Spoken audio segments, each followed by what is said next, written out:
Let's be honest. If your best friend hired you, you'd be their favorite purchase of the year. You'd overdeliver. You'd think about their business at midnight. You'd care more than anyone else on their team. So why is it that selling yourself feels complicated? You can sell other people's offers with conviction. You can build strategies that convert like clockwork. But the moment it's your name on the proposal, everything tightens. Suddenly, the pitch feels personal. The confidence wobbles. And you start editing sentences in your head before you even speak them aloud. You're not alone. Every high-performing entrepreneur eventually hits this wall. Because selling yourself isn't a sales skill problem, it's a self-concept problem. Here's the truth. If your business were a client, you'd be doing a phenomenal job. But when you become the product, every unhealed doubt comes rushing to the surface. We once worked with a consultant who had helped clients generate over $8 million in revenue. Yet when she launched her own high-ticket offer, she froze. "I know I can deliver," she said, "but I don't know how to say it without sounding arrogant." That sentence has cost entrepreneurs more revenue than bad marketing ever has. Because what she really meant was, I haven't learned to separate self-expression from self-judgment. Luxury brands never apologize for their value. Chanel doesn't whisper its prices. Rolex doesn't say sorry for being premium. But when we build personal brands, we internalize everything. Every no, every delay, every ghosted proposal, as evidence that we shouldn't charge what we're worth. And the irony is that the more gifted you are, the harder this hits. Because excellence without embodiment always feels unstable. You can be objectively brilliant and still subconsciously broadcast doubt. Your tone, your posture, your copy, they all carry the residue of how safe you feel being seen as valuable. That's why at a certain level, the real bottleneck isn't your funnel. It's your frequency. When you sell someone else's product, there's distance. When you sell yourself, there's exposure. And exposure triggers every old narrative about worth, approval, and belonging. The goal isn't to become immune to that vulnerability.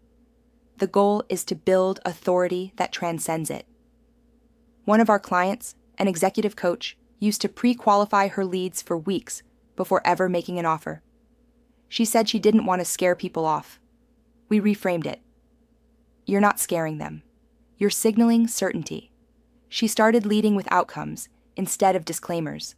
In 30 days, her conversion rate doubled because she finally believed what her brand had been promising all along. Here's what's wild. Nothing about her offer changed, only the energy behind it. That's why the difference between being great at selling and being great at selling yourself is identity. You have to see yourself as the asset before anyone else ever can. Think of it like this. Every brand has an energetic baseline. If your brand energy says, "I hope they like me," you'll attract clients who need convincing. If your energy says, "You're lucky to have access," you'll attract clients who self-select for excellence. This isn't arrogance. It's alignment. Confidence isn't loud, it's clean. And clean confidence is magnetic. We call it embodied authority, the state where your conviction is so natural that people feel safe buying from you. Because safety isn't created by disclaimers or endless detail. It's created by presence. When your brand feels anchored, people assume your delivery is anchored too. That's the unspoken psychology behind every luxury purchase. People aren't buying the bag. They're buying how certainty feels in their hands.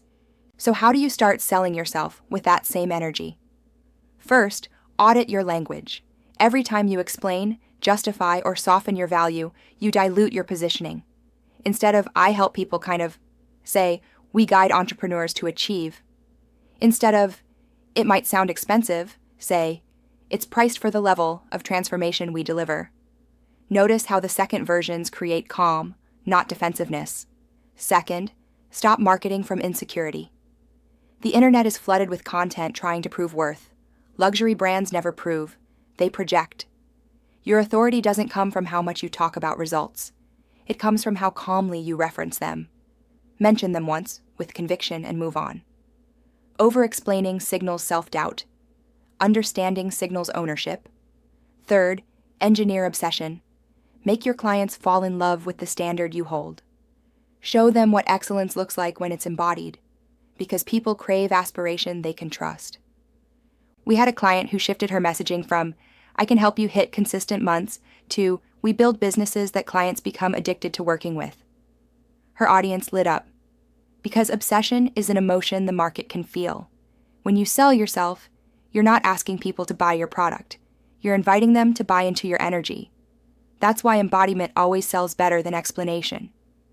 And here's the final truth. You can't build a premium brand while secretly auditioning for approval. Every time you second-guess your pricing or your positioning, you're teaching your audience to do the same. But when you speak with clarity, when you declare instead of defend, you flip the power dynamic instantly. Your audience stops evaluating you. They start aligning with you, and the clients who do step forward are different. They're decisive. They're invested. They're obsessed. Because they're not responding to your sales tactics. They're responding to your energy. That's the invisible ROI of embodied authority.